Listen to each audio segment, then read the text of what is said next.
Sebetulnya kenapa Buya Sakur menulis puisi, kalau saya boleh curiga adalah karena Buya Sakur sebagai ustadz harus berceramah, harus tabligh itu. Padahal jelas bahwa di dalam bahasa manusia, kalau kita kritisi, seluruh yang ditablighkan pasti kontradiksi semua. Sebetulnya karena itu menulis puisi. Nah, di dalam puisi kita nggak bisa ngomong maksudnya apa, karena yang tahu maksudnya puisi adalah setiap pendengar, setiap yang mendengar, setiap yang membaca.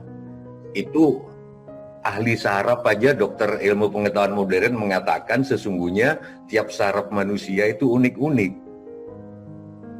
Jadi contoh, kalau kita sepakat sementara bahasa hanya kenal satu, misalnya soal rasa, yaitu manis. Padahal manisnya Revina sama manisnya Tejo atau manisnya Mas Tasbiro sebetulnya beda-beda. Cuman bahasa, kalau kita di mall itu adanya cuman manis kosakatanya. Ya udah, kita sama-sama makan tebu di ladang. Mas Tasbirul makan tebu, Buya dahar tebu, Revina makan tebu. Semuanya sepakat manis ya, manis iya ya manis, padahal beda-beda. Nah, itu hanya muncul di dalam puisi. Begitu diceramahkan, enak sebagai latihan berpikir, bagus juga tadi Buya soal wudhu, mushaf dan lain sebagainya, soal qada dan qadar dengan contoh repelita dan pelita tadi. Padahal begitu kita bagus untuk latihan berpikir, tapi begitu kita kritisi lebih lanjut, tabrakan semua loh Mas Tasbirul. Misalkan qada dan qadar tadi Buya, kenapa sih kita suka menghina orang, mengolok-olok orang? Ya, itu kan sudah didalangin. Sengkuni sama Durna itu ada yang mendalangkan, yaitu jadi nggak usah dibenci gitu loh. Padahal kalau mereka mengolok-olok juga karena didalangi, ada dalangnya gitu kan. Sebetulnya kan gitu. Sebetulnya loh. Iya. Nah, tapi karena itu Buya menulis Gelombang Cinta. Sehingga pertanyaan Mas Tasbirul tadi sebetulnya agak paradoks juga sih, nggak usah ditanyakan. Revina harus diakui bagus bacanya, terima kasih. Sama halnya kalau kita melihat senja, melihat melihat kereta lewat, nggak usah ditanya apa maksudnya. Nanti ada ayam kukurukuk, apa maksudnya ya? Puisi itu begitu. Seringkali orang bertanya begitu puisi, ini Gusmus pernah marah dulu Buya Sakur. Habis baca puisi, ada wartawan habis baca puisi ditanya, Pak pesannya apa Pak? Gusmus marah. Ya sudah, dengarkan puisi tadi, udah baca puisi masih ditanya pesannya apa? Gimana coba? Sama aja kita duduk-duduk di kuda atau apa, ngelihat Gelombang Cinta kan gitu. Bahasa diolah sama Buya Sakur.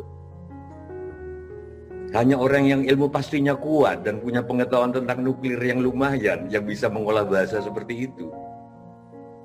Sehingga nggak usah ditanya maksudnya apa. Kalau aku jadi Revina tadi agak marah ditanya Mas Tasbirul. Jadi salah semua kita nih. Udah aja, dengerin aja. Sama masa kalau kita datang ke kuda terus tiba-tiba ada senja terus nanya maksudnya senja ini apa ya gitu loh, maksudnya ombak ini apa ya, nggak usah. Itulah yang nggak bisa dikatakan sama Buya melalui ceramah-ceramahnya. Saya kira gitu. Ada kata-kata yang misalkan sedih dan senang hanya sementara saja, cinta abadi. Saya jadi teringat begitu Revina tadi baca bait itu, karena saya pernah ke Tibet. Saya Buya Sakur langsung membayangkan Buddha yang melakukan Sanbu Yipai.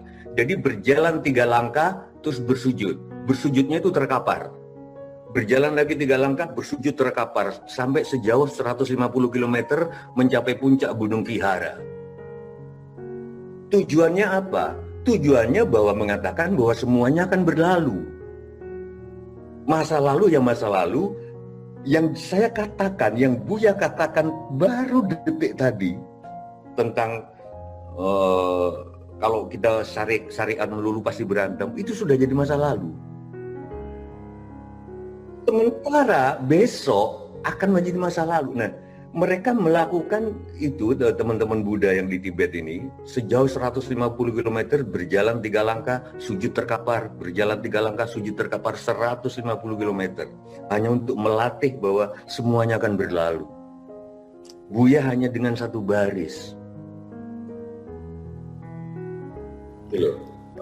Saya kira tadi yang saya catat, saya bergetar juga menyapu kesedihan yang terpulas di wajahmu. Itu kan menyapu, kata menyapu itu kan tidak dengan kebencian, gitu loh. Tapi begitu ini kita katakan dalam ceramah, nanti paradoks nanti. Ada banyak orang yang menyapu dengan kebencian terbawa. Jadi, tapi kalau kita dengarkan, saya kira itu, Mas, saya salut sama Buya. Saya senang ada Buya karena Buya sudah berjanji saya boleh ngobrol apapun nanti akan dicarikan dalil. Dalilnya ada kok. Iya. Jadi janji itu dipegang terus ya Mbak Tejo nih. Coba tadi yang nggak paradoks, coba. Membaca Al-Quran kan masih usap, bukan kitabnya, bukan fisiknya. Kalau harus wudhu dulu, makin jarang baca. Bener. Kalau nggak wudhu, mau dapat kereta, naik kereta, baca dulu, lebih banyak baca.